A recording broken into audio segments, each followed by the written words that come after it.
We have breaking news for you this hour. Bill Cosby is now out of prison. This is an image taken from above not just moments ago of the 83-year-old actor getting out of his car at a home after being released from prison sometime in the last hour. Pennsylvania's highest court overturned his sexual assault conviction. The court said an agreement Cosby had with a previous prosecutor should have prevented him from being charged in the case. The 83-year-old has now served more than 2 years of a sentence that could have stretched up to 10 years. That was given back in 2018. He was convicted of drugging and molesting Andrea Constand, a Canadian, a Temple University employee, convicted of that at his suburban estate. And here we are, seeing the actor being walked into his home. This just happening moments ago. I want to bring in freelance reporter Steve Futterman now in Los Angeles with the latest. What a stunning reversal of fortune for the comedian who was once known as America's Dad, and this will shock many people today, won't it, Steve? What exactly played out in court that Bill Cosby is now back at home?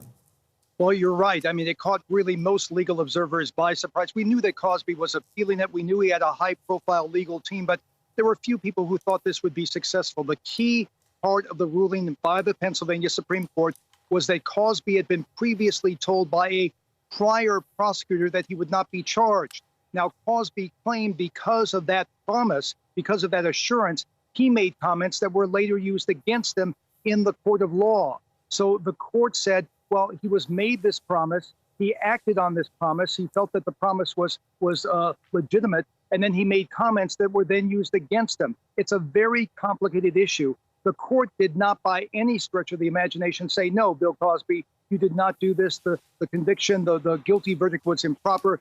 They said that you just should not have been prosecuted to begin with. And because of that, Bill Cosby is a free man, released from prison just around a couple hours after the decision was announced by the Pennsylvania Supreme Court. And we'll see where he goes from here. As you say, because of the nature of the ruling, it isn't likely to change the mind of Americans who believe that this man is guilty and belongs in jail. Let's perhaps rewind a little bit, Steve, and can you remind us of the allegations against Bill Cosby?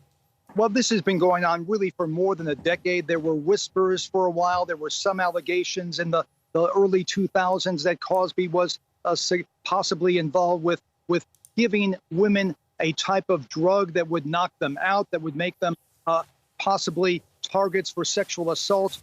That's what he was found guilty of. Now, there were dozens and dozens of women who accused him, but because of statute of limitations laws, he just could not be prosecuted in most cases. Now, does this wipe the slate clean for Cosby? Probably not. And we should point out, even though he has a big, big legal victory today, I mean, he's out of prison, there are legal challenges possibly in the future. Unlikely he would be criminally charged because of the statute of limitations, but he could face civil lawsuits. There are a number of those pending against him. So Bill Cosby, his legal issues are certainly not over, but he is a free man. Steve, thank you for joining us on this breaking news this afternoon. Freelance reporter Steve Futterman in Los Angeles.